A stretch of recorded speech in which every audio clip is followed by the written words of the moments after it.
Malcolm Bruce, thank you so much for joining me here today and coming to tell us a little bit about Edmonton Global.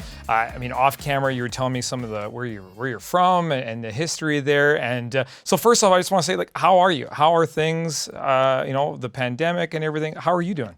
Well, personally, I'm doing very well, thank you, and so is the family. I think, it hasn't been the same for everybody, though, but I can appreciate it. But from a business perspective, I think, the pandemic has really focused the mind, so to speak, and made us really rethink about what's important to us, right? Yeah. So, we'll jump right in from that, focusing the mind, like you said, the pandemic. I think that the silver linings of some of it maybe showed us some of the opportunities that were there when it comes to Alberta and its position, not just nationally, but on a global scale. Can you talk a little bit to some of that stuff that you guys have discovered that have popped out to you? Yeah, one of the things I would say to you is that the world is dynamic, as we see every day, right? I mean, whether it's the invasion of Russia into the Ukraine, whether it was COVID, and that means we've got to be agile. And if we're not agile, we're never going to really be able to adjust to the changing circumstance of the global marketplace. And COVID disrupted supply chains. So how are we going to adjust to create the outcomes that we still need and want as a society? While recognizing that the world has changed. And I think for us, the ability in the Edmonton metropolitan region to pivot around some of those opportunities has been pretty significant. So, I am very bullish about the region, and I am very bullish about Canada as a whole.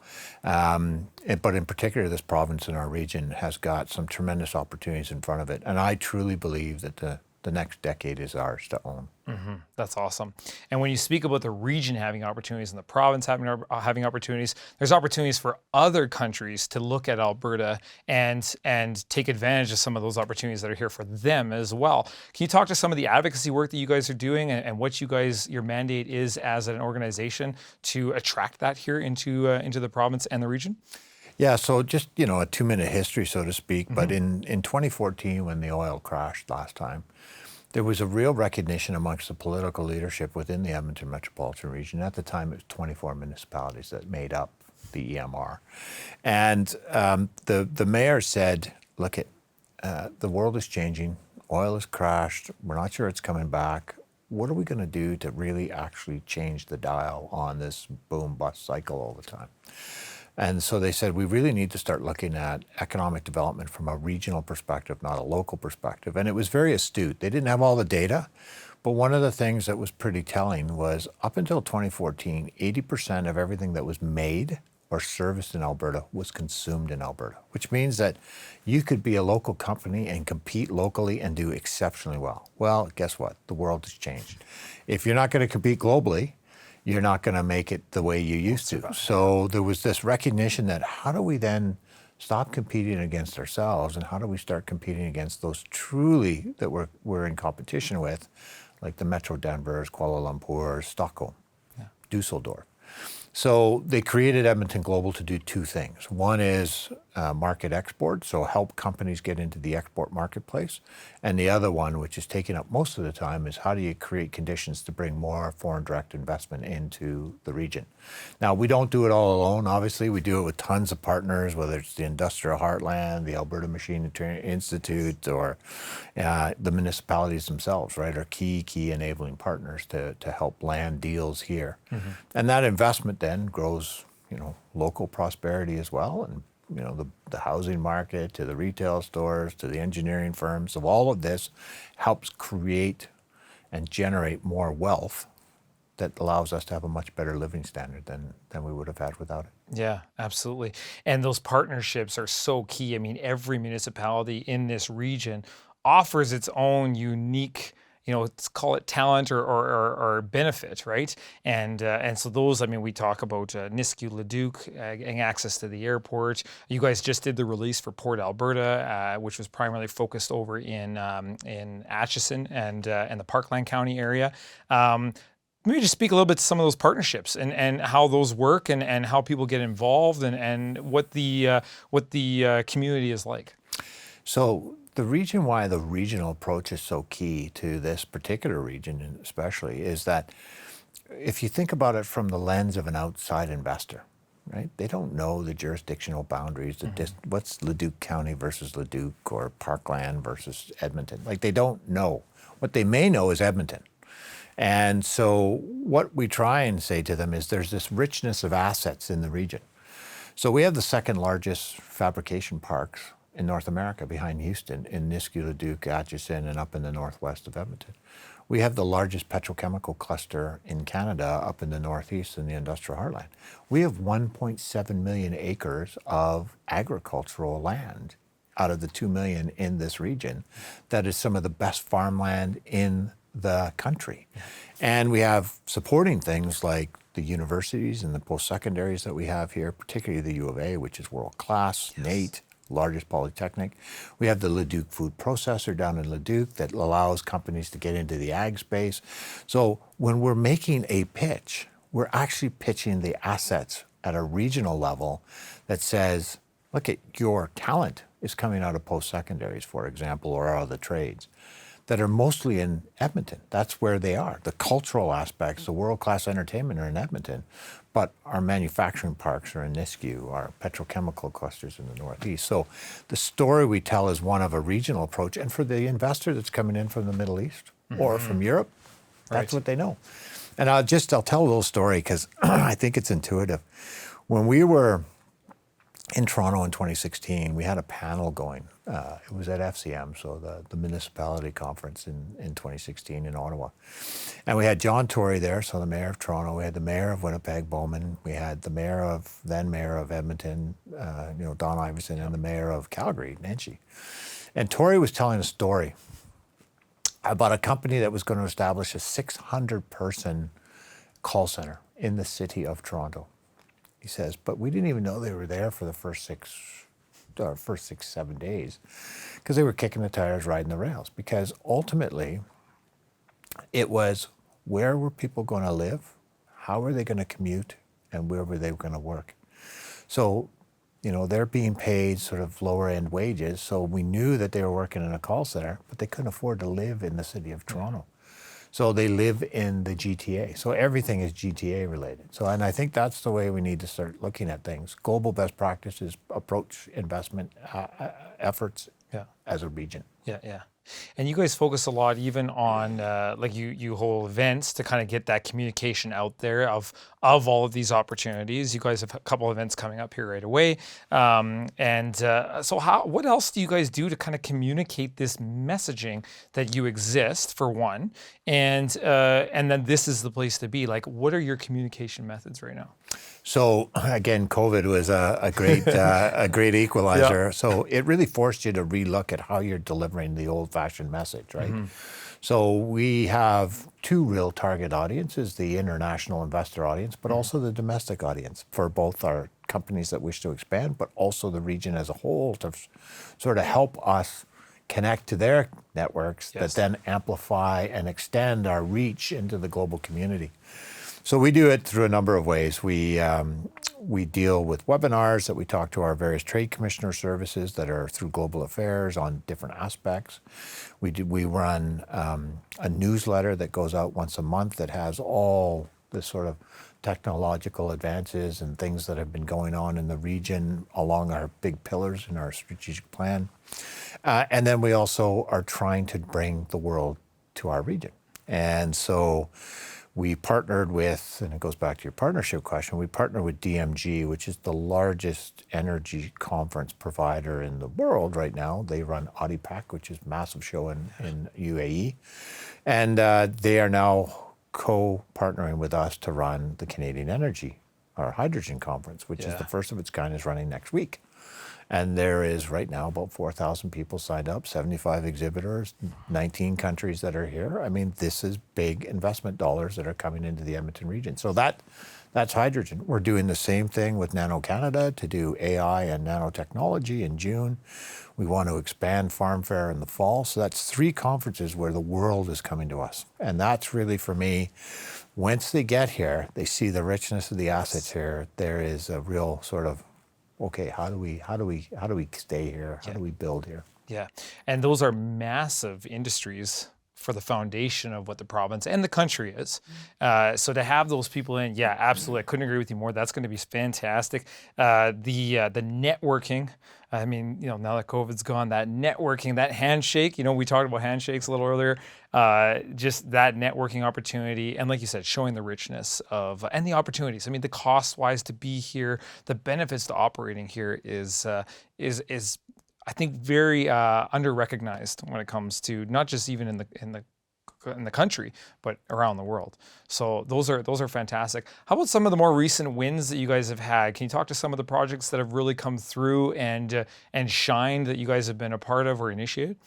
Yeah. So again, you walk alone, you won't walk very far. You walk together, you walk forever, kind of thing. And I'm sure that's not the right quote, but anyways, the point being is that everything we do is in partnership. And when we record a win, it's really about just acknowledging that we've had a part to play. But as we know, I mean, some of the announcements that occur in this region, we have had no part to play. And I'll give you a great example with the new potentially $10 billion investment for that new cracker up in Fort Saskatchewan that AIHA in Fort Saskatchewan have been working on for 10 years. I mean, that's 5 years before we even existed. But to land a deal like that is massive, right? So there's lots of economic activity going on in the region. We, Edmonton Global, just maybe not have had a part to play in that, but we still want to talk about it. Because it strengthens your toolbox, right? It puts another tool in your toolbox. That's right. It gives you a value proposition that's hard to beat when you've got billions and billions of dollars being invested into your region by investors. And so it's a story you want to tell. And so I think that's, from our perspective, is a really important one. But a couple of the deals, I would say, one is in the hydrogen space, Air Products. I mean, they made a final investment decision. We're hoping to see groundbreaking in May for their facility, but it's $1.3 billion. Big investment. And a lot of jobs. Yeah, a lot of jobs. And 2,500 construction jobs on that for a couple of years. And then there's, to the tech side of the house, where we've got HCL, which is a company that's got its Canadian headquarters in Mississauga.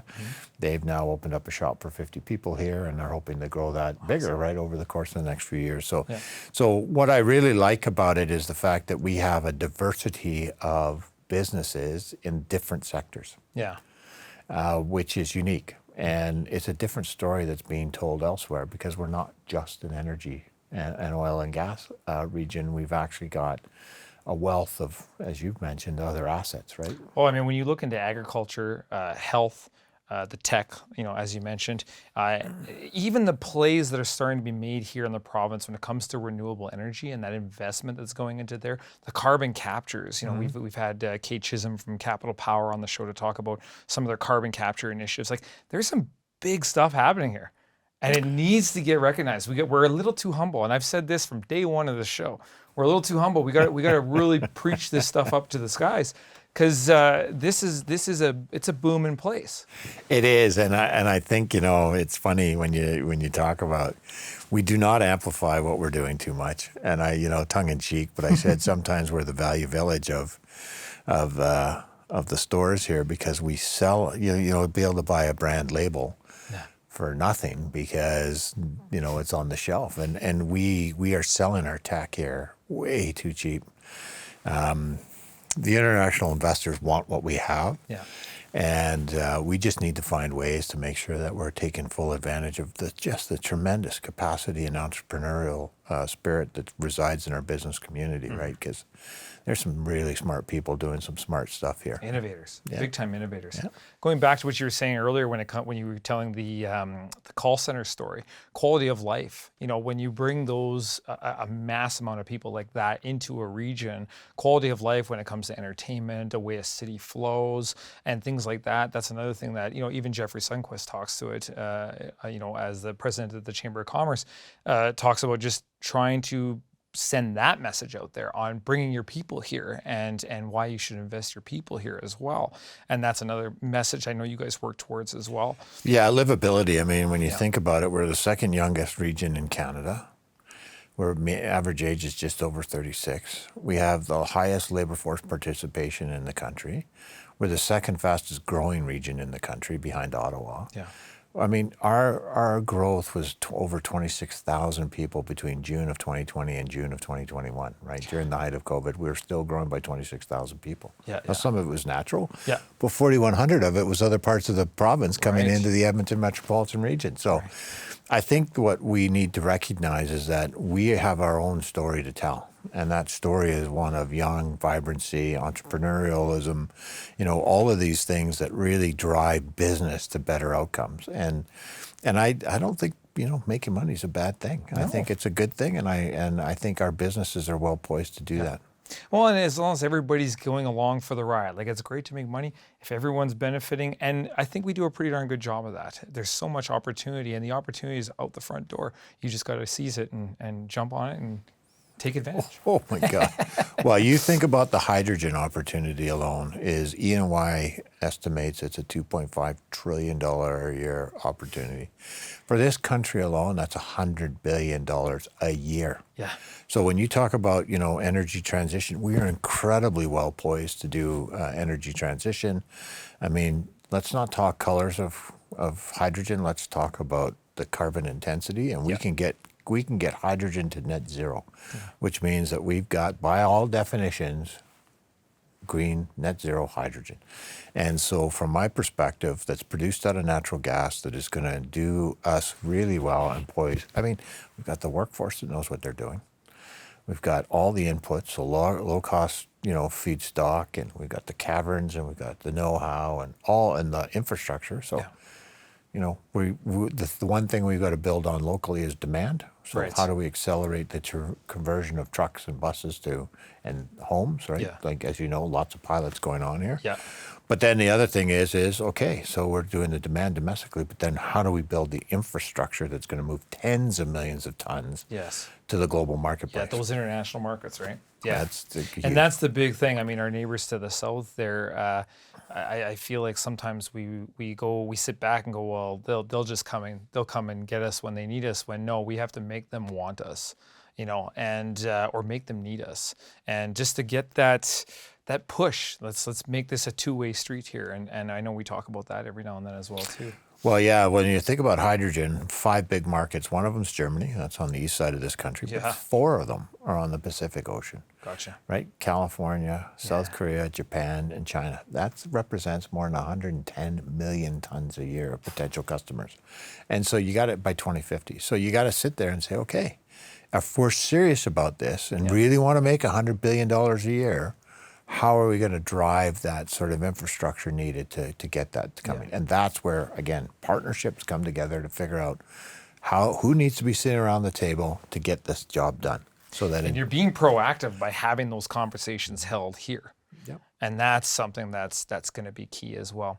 So speaking of partnerships, I think it'd be a crime not to mention your team. How's the team doing? And I mean, you guys have grown a little bit as well over there. Even with the new transition, we've as Mayor Don Iveson stepped out, and we've got Amarjeet Sohi coming in. I'm sure there's a new, acclamation of figuring each other out and whatnot. How has that all been going? Well, once you tell me how all the politicians figure themselves out, I think that's put me in an unfair position. No, we're very fortunate. We've got a very strong value proposition that the shareholder group, which are the mayors and their representatives, and the individual municipalities recognize. But I'm also have a tremendous business board. Right. So I work for a business board that are driving the strategic outcomes. So these are business leaders in our community from across the region that are very focused on delivering of the strategy. So I think, from an end user of the product, which is, the strategy and the outcomes that Edmonton Global is driving towards, business is the one that's driving it. So it's very business focused, and I can tell you that the results have to be a business-like result, or else the things get changed.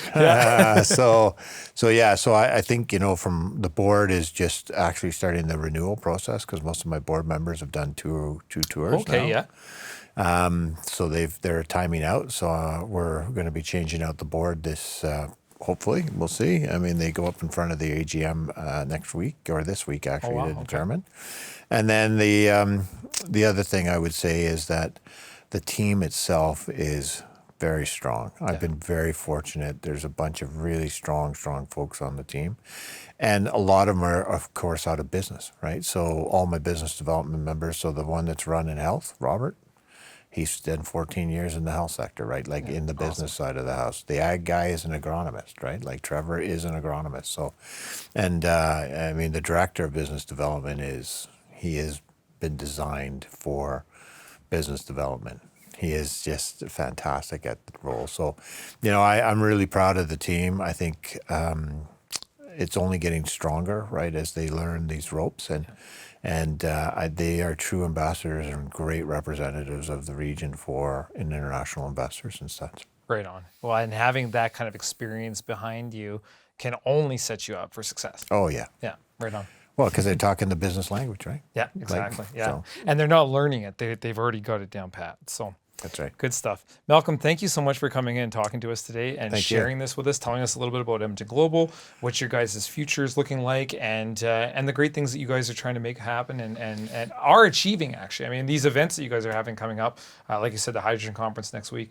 I think that's going to be a huge eye-opener for a lot of people and a great opportunity for the people that are here to network and open up some doors to international markets and just further growth. So good stuff. Well, thanks very much. Real pleasure being here. Absolutely.